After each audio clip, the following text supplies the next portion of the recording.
أما أول إيكو قدر قدر نفسنا كيا جنة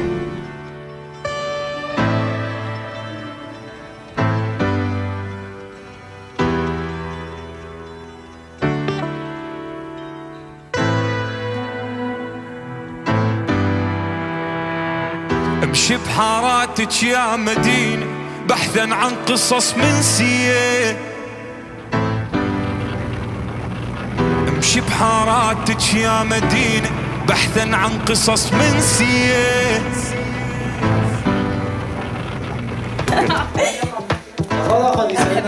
امشي بحاراتك يا مدينة بحثا عن أمور منسية. خلوني طاير بالمكان أعيش أحلام الزمن سلاحي صوتي واللسان. خلوني طاير بالمكان أعيش أحلام الزمن سلاحي صوتي واللسان.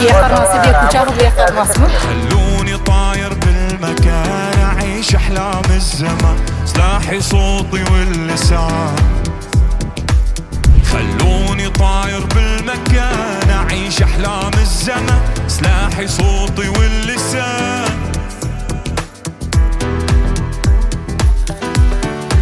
حاولوا تشوتش لازم يقربوا لازم ولا يكسروا.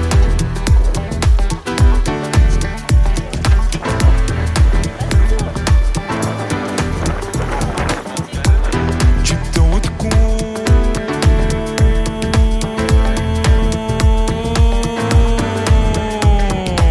جدة وتكون.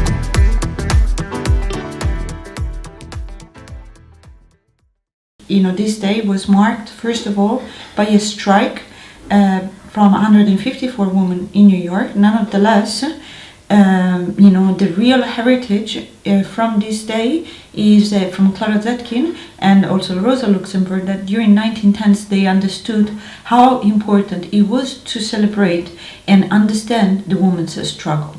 Over the years, this day, which was a day of struggle for all women, but also a celebration of this struggle, has been over and over again tried to be pacified by the hegemonic system. So it is really, really important, as in today, that we continue to struggle. We continue to remind how difficult women's struggle is, in all over the world, against the hegemonic system, against patriarchy. And reminding ourselves how over and over again the woman's struggle must be at the center for real change. We have seen over and over again how in the 20th century revolutions the women's revolution would always come after, and we've seen the results of also these revolutions. So it is very important that when we think about a different system, an alternative system, is that we put at the center the woman's struggle. Genealogy, since its formation, has been really important in women's resistance all over the world, because genealogy reminded us, first of all, that there was a different society more than 5,000 years ago, and how patriarchy took over these societies, and it's a way for women to actually discover their roots and their heritage. There is a resistance, there is a very important heritage of struggle from women.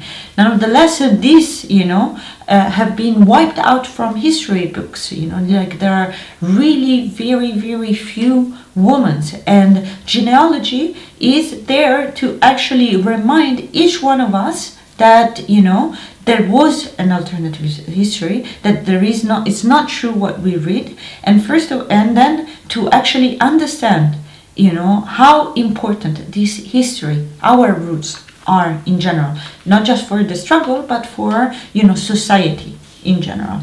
But Jinjian Nazadi is a very deep political slogan that means something, that it takes from the writings of the Abdullah Öcalans on the role of woman in the revolution, and the essence of this slogan is highly political, not just for Kurdish women, but for every woman should be.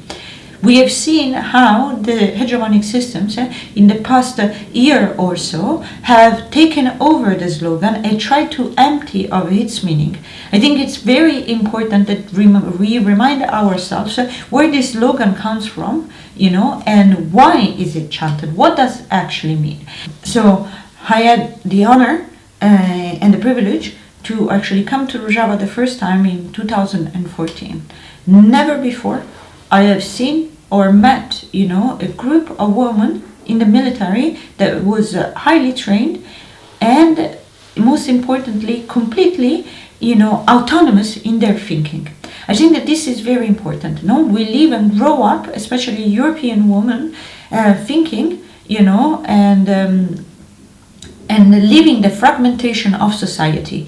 They keep on telling you, like the system keeps on telling you, how women are your enemies, your competitors. And this creates a fragmentation and a general uneasiness for, like the companionship of women. I think that what, the movement in general has taught me, but especially being with YPG women, especially how important to re-strengthen that solidarity amongst women, and start thinking in an autonomous ways, we outside the male gaze.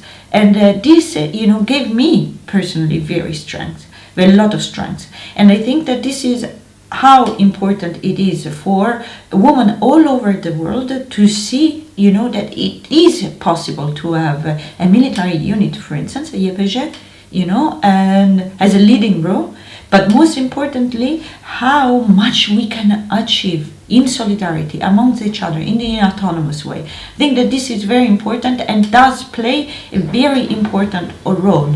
Over the years, since 2012, since the start of the Rojava Revolution, a lot has been written about YPG, and that was had an outreach to women all over the world. And women started thinking on how to organize, how, they can, play a role, even though they've never been to Rojava.